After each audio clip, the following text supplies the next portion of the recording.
He was falling again. No stars. No wind. Only the slow, sick drop through empty black. His stomach turned. His mouth would not scream. Then the fall stopped without a jolt, like a pause in a broken video. Elian Cross lay on his back, eyes open, breath thin. Cold air wrapped around him. A soft white light washed the room flat, like frost on glass. He tried to sit up. His wrist did not move. Neither did his ankles. Smooth bands pinned him to a table that hummed quietly, a sound he felt more than heard. The hum crawled up his spine and rested at the base of his skull. He swallowed. Panic wanted space in his chest. He pushed it out. Think first. Move later. Two figures slid into view at the edge of the light. They were tall and thin, bodies sheathed in white ceramic that looked like bone.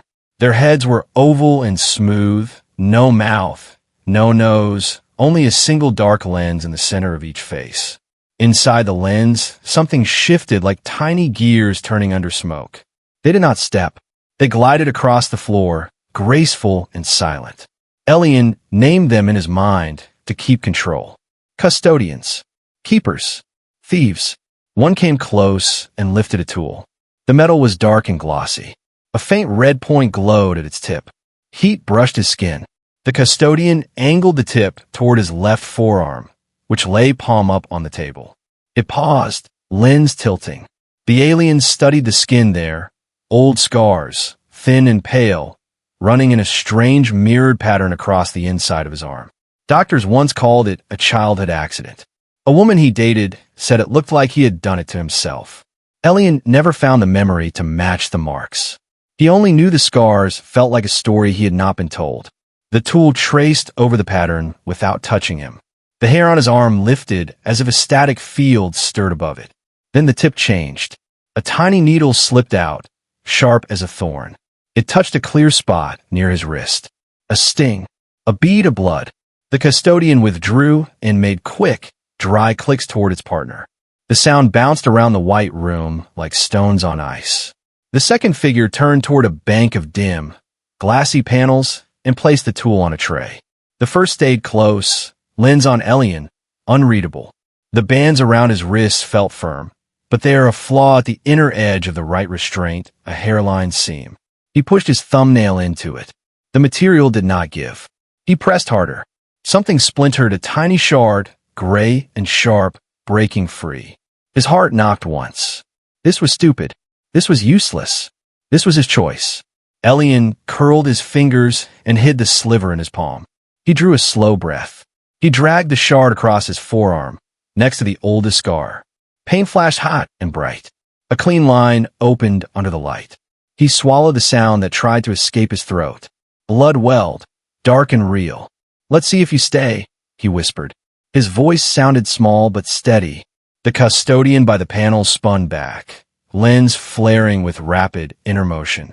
Its glide turned into a hard, jittering rush. The room pulsed white. The hum grew sharp. A pressure filled the air like a storm about to break. The world flipped. A hateful beep shook him awake. His hand smacked a phone. 6 a.m. The smell of coffee drifted in from the kitchen. The refrigerator hummed. Pipes sighed in the walls. His apartment was the same as always, plain, cluttered, safe. Elian sat up too fast. His skull rang with a dull ache. The dream clung to him like web. The table, the light, the white masks. He rubbed his face and muttered, "Too much caffeine." He stood, then hissed. A sharp sting burned along his left forearm. He looked down. A fresh line crossed his skin. Thin, straight, drying to brown at the edges. It sat perfectly beside the old scars like a new branch on a strange tree. For a heartbeat, he could not breathe. The hum of the apartment flattened to a distant drone. He walked to the bathroom, flicked on the light, and stared into the mirror. A pale man looked back, eyes shadowed, hair a mess. He turned his arm under the harsh light. The cut was there. He tried to laugh and failed. A rough bark escaped anyway. The sound bounced around the tile room and died. He pressed 2 fingers to the new line. It hurt. It was real. The nightmare was not only a nightmare. He stood very still and counted his breaths until his chest loosened. He washed the cut, taped it, and stared at his reflection again. The person in the mirror looked like Elian Cross, who wrote code, paid rent, and forgot to buy fresh bread. But a thin new truth ran under the skin. Someone had taken him. Someone had brought him back. Someone had left a mark. He stepped out of the bathroom and into his small kitchen. The coffee machine gurgled like a friendly animal. He poured a cup with a steady hand he did not feel. On the table, a notepad waited under a pile of mail. He pulled it free and began to write, slow and neat. Time, unknown. Woke at 6 o'clock. Symptom, headache. Evidence, fresh linear laceration parallel to prior scars. Memory, falling, cold table, restraints, 2 ceramic figures, lens eyes, heated tool. Action taken, made a cut to test recall. Result, marked present on waking. He set down the pen. The ordinary room around him felt like a stage set. He imagined hands behind it, moving ropes, hitting lights, making coffee steam look normal. He felt small and, at the same time, awake in a way he had never been. Okay, he said to the empty air. You came. I noticed. He drank the coffee. It tasted burned and perfect. Outside, the city brightened for another ordinary day. Inside, Elian Cross decided the day would not be ordinary at all. He would not wait for the next fall. He would not pretend he had not seen the White Room. He would hunt the truth like it was his job, because he realized it was. The morning sunlight poured through the window like nothing had happened, but everything felt wrong. The coffee smelled the same. The city outside buzzed as usual, and yet Elian couldn't shake the sense that the world had tilted just slightly off balance. He stood still, mug in hand, staring at the faint steam rising from it. The normalcy of it all mocked him. He looked again at his arm. The fresh cut was still there, neat, deliberate, too perfect to be an accident. It didn't fade overnight. It didn't heal. It belonged there now, like it had always been. He pressed a fingertip against it. The sting was sharp, electric, real. No dream leaves proof, he whispered. Unless it wasn't a dream. He tried to force logic into it. Maybe sleepwalking? Maybe he'd scratch himself? But the old scars, they ran in symmetrical, almost mathematical lines, as though drawn by something that understood geometry better than biology. He poured another cup of coffee he didn't want and opened his laptop. The blue light flickered against his tired eyes. News, emails, work notifications, the static of human life. He typed sleep paralysis, vivid physical marks into the search bar. Thousands of results. None that fit. Then he noticed his reflection in the screen. The pale face, the hollow eyes, and behind them, the faint hum. It wasn't the laptop fan. It wasn't the fridge. It was inside his ears, low and rhythmic, like the same vibration he'd felt in that cold white room. He slammed the laptop shut. The hum stopped. His phone buzzed, "We're calling." He ignored it. Something was whispering between the noise of the world, a signal buried in the static of everyday life. He needed to understand it, to trace it back. He grabbed his jacket, stepped outside, and walked. The air felt heavier, the sunlight too bright. Every sound, car engines, doors closing, dogs barking, seemed slightly delayed, as if the world were a recording running half a second behind reality. He reached the metro station, blending into the morning crowd. The faces around him were blank with routine, eyes fixed on their phones. He wondered how many of them had scars they couldn't explain. How many had woken up from the same falling dream? A billboard above the escalator flickered. For a second, the image froze, replaced by a single white symbol that looked eerily like the pattern on his arm. Then it vanished. No one else seemed to notice. By the time he reached his office, sweat dampened his collar. He sat at his desk, trying to look normal. The monitors reflected in his glasses, code scrolling endlessly. Numbers and letters forming systems, rules, logic, the human way of finding meaning in chaos. But now the code itself seemed alive. He stared at one string of random characters that his program had generated automatically. A cold pulse ran through him. The sequence matched the shape of his scars, a perfect fractal pattern in digital form. The realization struck like ice in his veins. Whoever, whatever, those beings were, they had written something into him. Not just a mark, but data, a message. He saved the file, printed it out, and studied the pattern. His hands shook. It wasn't random. It wasn't natural. He folded the paper and slid it into his pocket. That's when the migraine hit, sudden, blinding, like static exploding inside his skull. He pressed a hand to his temple, trying to breathe. A flashlight, metal, cold air slammed through his mind. He saw the white room again, but this time there were others on the tables. Men, women, human, all motionless, bathed in light. And in that light, the same geometric scars glowed faintly on their skin. It was gone. His office returned, the sound of keyboards and printers filling the air. Nobody had noticed him clenching the edge of his desk, his breath ragged. He left work early. Back home, he unrolled the sleeve of his shirt and looked at his arm once more. The pattern almost shimmered in the lamplight. It wasn't just flesh. It was design, a code carved into him. He picked up the notebook where he had written his earlier notes and added one more line. Pattern repeats. Not random. Feels like a signal. Find others. Outside his window, the city lights flickered, a pulse, steady and deliberate. He didn't notice his phone screen lighting up behind him, a new message appearing from an unknown number. Do you remember the White Room? The words glowed for a moment before disappearing. Elian stared into the night, heart pounding. He finally whispered, Yeah, and now I'm coming back for you. Elian didn't sleep that night. The hum in his skull wouldn't stop. It was faint like a quiet frequency hiding just below hearing range, but it made every shadow feel alive. By dawn, his eyes burned, and his coffee had gone cold. He needed answers, real ones, not the kind that came from message boards or strange dreams. He needed science, proof, something human to hold on to. By 9 o'clock, he was sitting in a small clinic waiting room that smelled of antiseptic and recycled air. His name was called. Dr. Mirahara looked up from her tablet when he entered. Calm, professional, eyes too sharp to fool. So, she began, you said you hit your head, had some memory gaps, and you've got these cuts on your arm? Elian forced a weak smile. Yeah, probably just a concussion or something. I can't remember parts of last night. Dr. Hara raised a brow. And the scars? These older ones. Old accident. I think. She examined them, tracing the silvery lines lightly with her gloved fingertip. Strange symmetry, she murmured. Almost like they were made intentionally. You sure you don't remember? I'm sure, he lied. She sighed, tapping notes on her tablet. All right, we'll check for neurological issues. I can order an MRI. He interrupted too quickly. Yes, please. An MRI.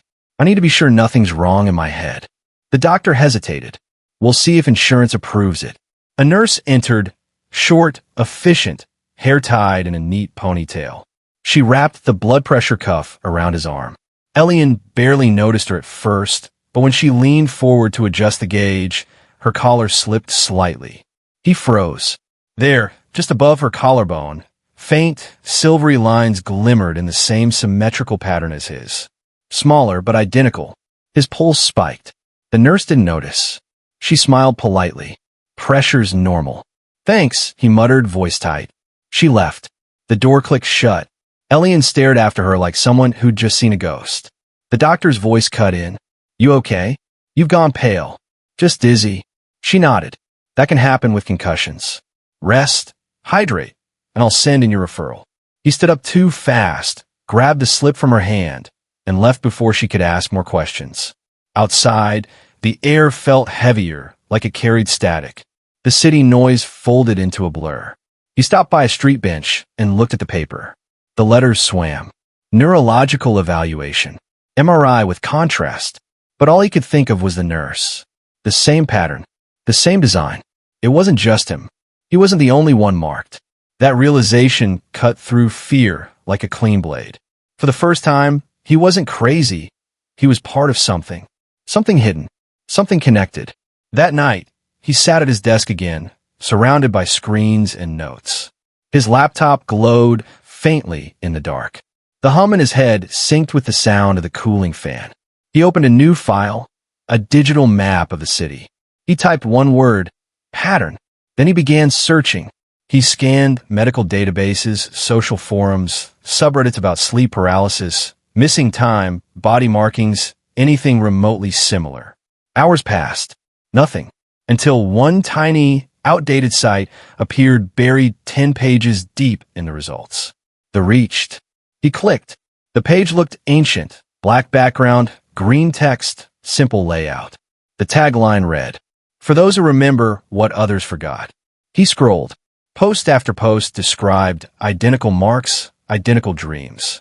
People spoke of bright rooms, humming sounds, cold restraints, and the same symmetrical scars. His pulse raced. There were dozens of them, all around the world. He scrolled further, then froze. One comment, dated just 2 days ago. "If you hear the hum again, it means they've noticed you. Don't ignore it. Meet others. Wednesdays, 8 p.m. The Iron Bridge Cafe." Asked for the back room. Elian leaned back in his chair. His living room lights flickered once, then steadied. He looked down at his arm. The marks seemed to shimmer faintly under the glow of the monitor. They weren't just scars anymore. They were coordinates. Something wanted him to find them. And tomorrow night, he would. He closed the laptop, stood slowly, and whispered into the dark, "I'm done being your experiment." Then the hum returned, faint, steady, and rhythmic, like something answering him from far away. The Iron Bridge Cafe was the kind of place you'd walk past 100 times without ever noticing. Flickering neon, greasy air, and music that sounded like it had been looping since the 90s. But to Elian Cross, tonight, it was something else entirely, a door. The hum in his head hadn't stopped since morning. It pulsed faintly with each heartbeat, almost guiding him through the streets. When he stepped inside, the bell over the door gave a tired ring, and the smell of burnt coffee hit him. There were maybe 10 customers scattered around. A few old men at the counter, a waitress half asleep, a couple whispering in a corner booth. Nothing special. But then he saw it. A door marked staff only slightly ajar, a thin light spilling from inside. He hesitated. Then a voice behind him said quietly, "You're here for the meeting, aren't you?" Elian turned. The man was big, beard like steel wool, trucker cap pulled low. His eyes had that look, tired, wary, but not surprised. "Yeah," Elian said slowly. "I think so." The man grinned. "Good. Name's Hoyt. Don't mind the sign. Come on."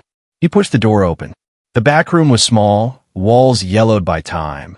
A long table in the middle surrounded by mismatched chairs. Posters of forgotten bands curled at the edges. But the people sitting there, they were what made the air feel electric. 6 of them, maybe 7. Different ages, different lives.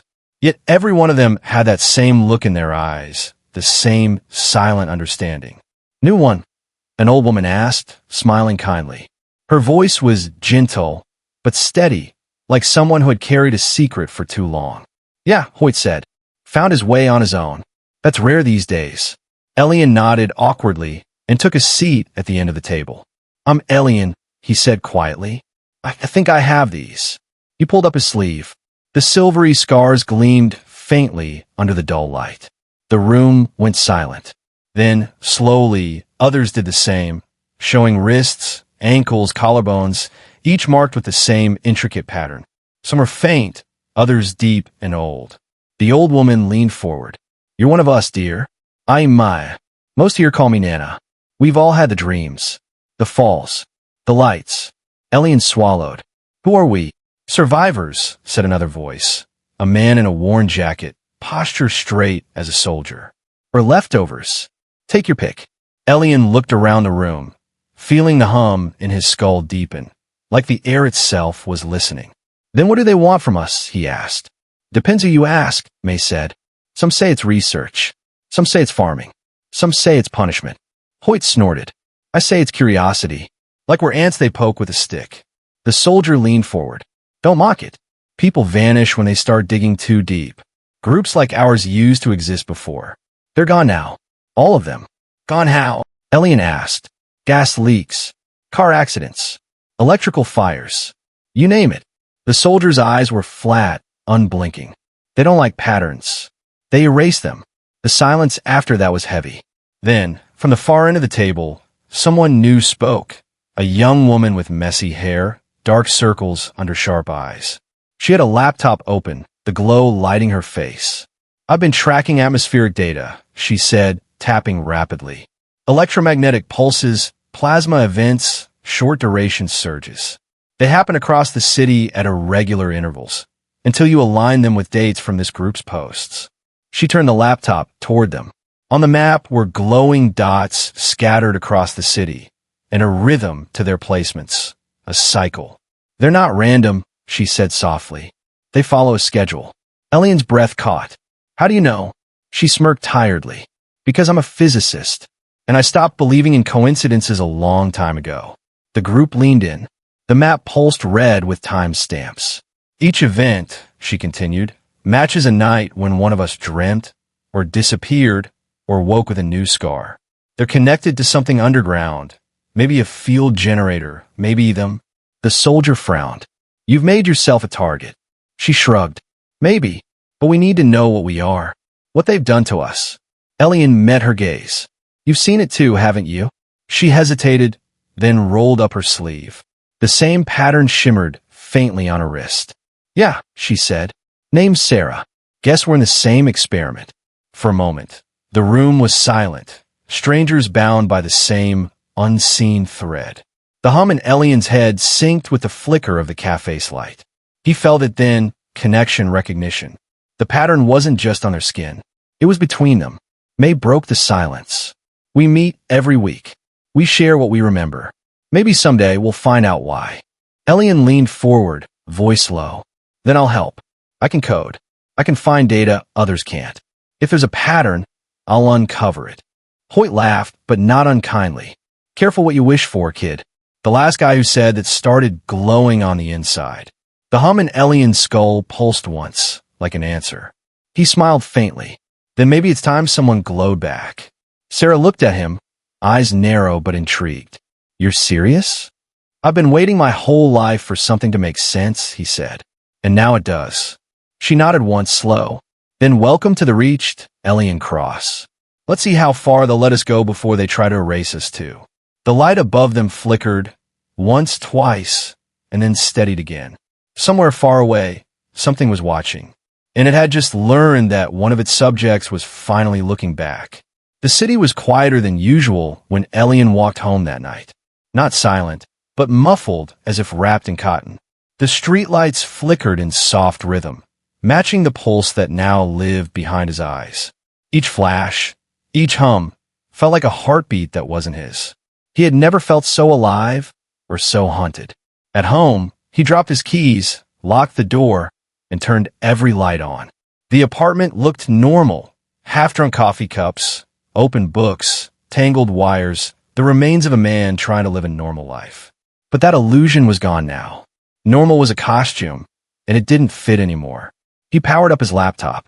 Sarah was already online. Her face appeared on the screen, tired but fierce, surrounded by chalkboards and glowing graphs behind her. You're still up, he said. She smirked. Sleep feels optional when reality is bending. He half smiled. You sound like someone who needs to get out more. I tried, she said, but every street light I passed flickered. So maybe I'll stay in tonight. Their banter faded when she sent him a new file. Raw data from last week's pulse events, she said. Local EM spikes, duration under 3 seconds. I want to feed them into your pattern recognition code. Elian nodded. Let's do it. He began typing, lines of code filling the screen, green against black. His software compared the timestamps, intensity, and duration of each pulse. Sarah watched silently as the data turned into motion, dots blooming across a 3D model of the city. The red dots represented the pulse events. The blue ones, the homes of every scarred person they confirmed so far. They stared. Each red flare bloomed directly above a blue one. David saw we spelled. Every time, Elian leaned closer. Not random abductions. They're scanning, collecting, or marking again. Sarah's fingers flew over her keyboard. Look at the intervals, exactly 29 days apart. Lunar cycle precision. Like an orbit, he said. Like clockwork. Then something changed on the screen, a slow, rhythmic blinking from a new coordinate. A red pulse, brighter than the rest, appeared over a small square building in the city's east sector. Elian zoomed in. His throat tightened. The building was his apartment. He felt it before he said it. Sarah, when's the next event? Her voice trembled slightly. The algorithm predicts 42 hours from now. The field intensity's already rising. He closes eyes, exhaling slow. Then they're coming for me again. Then we don't wait, Sarah said. We prepare. How do you prepare for them? She hesitated. By observing instead of being observed. He turned to the window. The city lights stretched endlessly below, glittering like a net. Somewhere in that glow, something unseen was watching. He could feel it, patient, clinical, unblinking. Can you build a localized sensor? She asked suddenly. Something to record the next pulse before it wipes memory. He nodded. Maybe. I can repurpose a magnetometer, run it through my hardware rig. If I synchronize it with a Faraday cage, it might capture the waveform before they scramble the field. Sarah smiled, a rare spark of excitement. That's human for I'll try something reckless, isn't it? He grinned faintly. HFY 101. They worked in silence for hours, her feeding data, him wiring devices, soldering circuits under the yellow glow of his desk lamp. Each beep of his laptop felt like a countdown tick. At 2:37 a.m., the sensors detected the faintest surge, background radiation spiking by 0.03%. They're early, Sarah said. They're watching us right now. He turned off the lights. The apartment plunged into shadow, except for the faint flicker of his monitors. Outside, a low hum drifted through the glass, like distant machinery under the street. Do you feel that? Sarah whispered through the speaker. Elian didn't answer. He was already moving, checking the balcony, the hallway, the vents. His own home felt alive, every surface vibrating under an unseen current. Suddenly, the hum stopped. The air was dead still. Then every electronic device in the room blinked. Off, on, off again. His computer screen froze. A single phrase appeared across the code window, typed by no one. Hello, Elian Cross. Sarah's voice cracked. That wasn't me. Elian stared, pulse hammering. The cursor blinked twice, then more words appeared. You found the pattern. You were not supposed to. The message vanished. His screen went black. The lights came back on by themselves.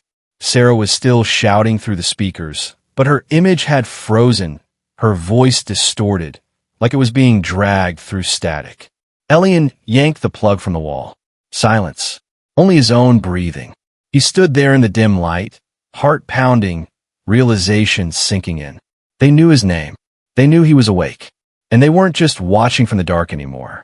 They were responding. He reached for the notebook on his table and scribbled the words with shaking hands. 42 hours. They acknowledged contact. Prepare for direct encounter. He looked out the window again. The city still slept unaware. But above the skyline, far beyond the clouds, a faint shimmer rippled, like light bending around something invisible. Elian whispered to no one.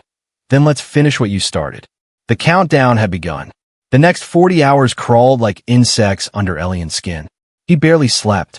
Every flicker of light, every hum from the walls made his muscles tighten. He didn't know if the fear was helping or killing him, but it was the only thing keeping him alert. By morning, the world outside moved as usual. People walked dogs, checked messages, cursed traffic lights. None of them felt the static that pulsed through the city like a heartbeat beneath concrete. None of them knew that the air itself had started to vibrate, faintly, at the edge of human hearing. Elian did. He felt it in his bones.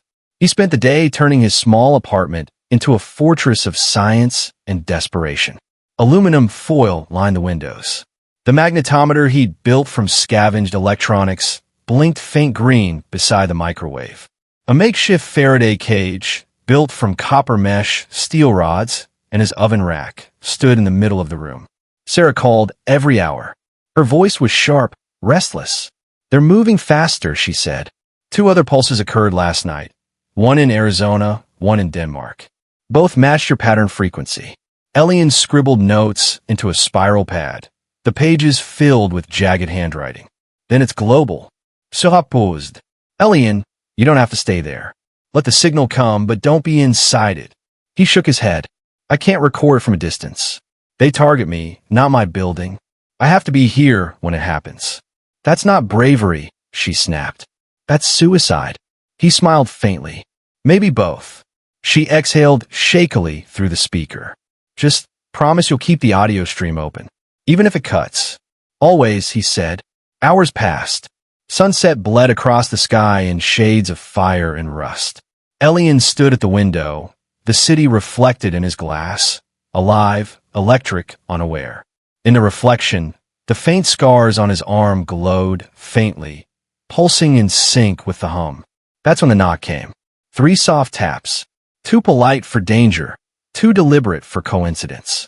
He froze. Another 3 taps, perfectly timed. Elian reached for the wrench lying beside the magnetometer and approached the door. His heart pounded so loud it drowned out the hum for a moment. He pressed his ear against the wood. Who is it? A pause. Then a woman's voice, calm and tired. It's May, from a cafe. He opened the door halfway. The old woman stood there, her coat buttoned to the throat, her eyes sharp as flint. Behind her, the hallway light flickered. You shouldn't be here, he said. I shouldn't be alive either, she replied softly. But here we are.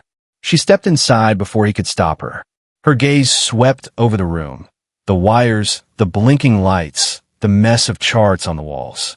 You're setting a trap, she said. I'm setting proof, he corrected. May walked to the window. Proof doesn't matter to them. Only silence does. He frowned. You sound like you know that for a fact. She turned slowly. My husband tried the same thing in 1986. He built a transmitter, recorded the pulse, and sent it to a physics journal. 3 days later, his lab burned. The tape melted into black glass. Elian's stomach nodded. You think they killed him? I think he made himself visible, she said. And the universe hates to be seen.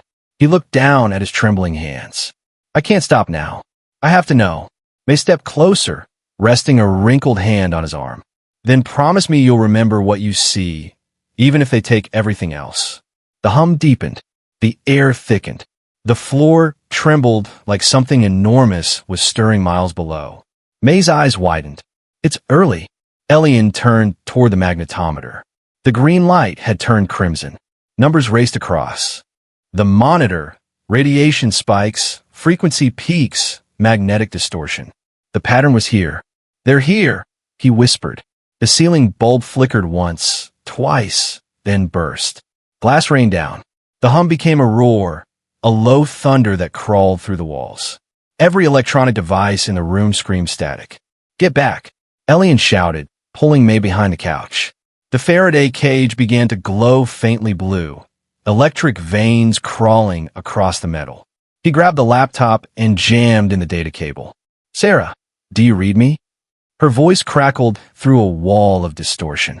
Elian, signal interference, record. Already recording, he shouted. Field intensities at. The windows blew open. Light flooded in, not from outside, but from everywhere. The walls dissolved into white. The hum pressed through him, shaking his bones like strings in an instrument. He saw shapes inside the light, tall, slender silhouettes gliding without motion. Their single eyes pulsed like lenses, flickering with unreadable symbols. The same beings, the same white. May screamed, a sound swallowed instantly by the silence that followed.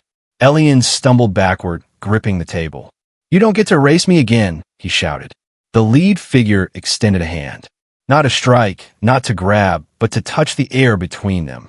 A ripple spread through the room. The Faraday cage sparked violently, then exploded, sending shards of metal across the floor. Elian's laptop screen cracked, sparks dancing across it. The data feed froze, but one line of code remained visible, burned into the display. Interface detected. The light dimmed slightly, enough for him to see the being's face, smooth and featureless, except for its single, shifting lens. He met it with defiance. I know what you did, he said. You left this inside me. He raised his scarred arm. The lines on his skin glowed white, bright as lightning. The creature paused. For the first time, it seemed unsure. You made me remember, Elian whispered. You shouldn't have.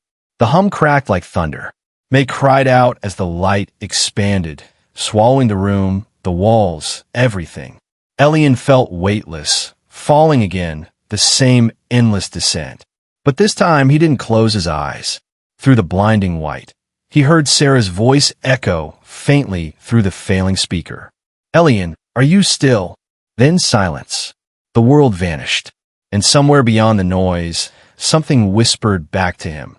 Not in words, but in memory. "You are not supposed to fight back." He smiled into the light. "Yeah," he said. "That's what makes us human." Then everything went black. Silence. A silence so deep it had texture, like cold silk pressed against the skin. Then breath. One, then two. Shallow, uneven. Elian opened his eyes. The world around him was not his apartment anymore. It was white, too white. The floor, the air, the walls. All the same perfect shade that erased depth and distance. His body floated weightless, his arms moving sluggishly as if underwater. The scars on his skin glowed like threads of silver fire. He wasn't dreaming. He was inside the signal. Shapes drifted through the white mist, the tall, ceramic figures, the custodians. But they moved slower this time, almost careful.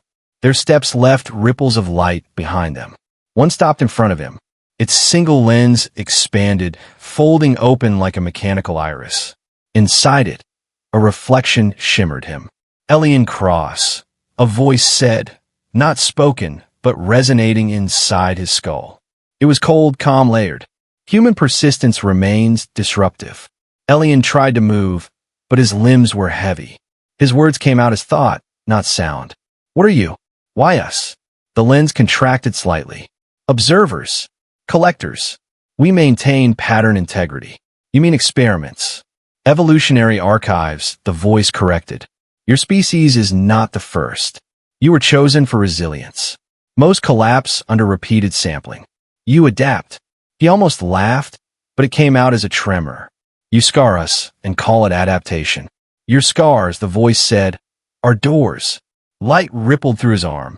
The symmetrical patterns began to shift, lines of energy weaving and rotating like circuits alive under his skin. For the first time, he saw what they were, not random burns, but symbols, coordinates, frequencies.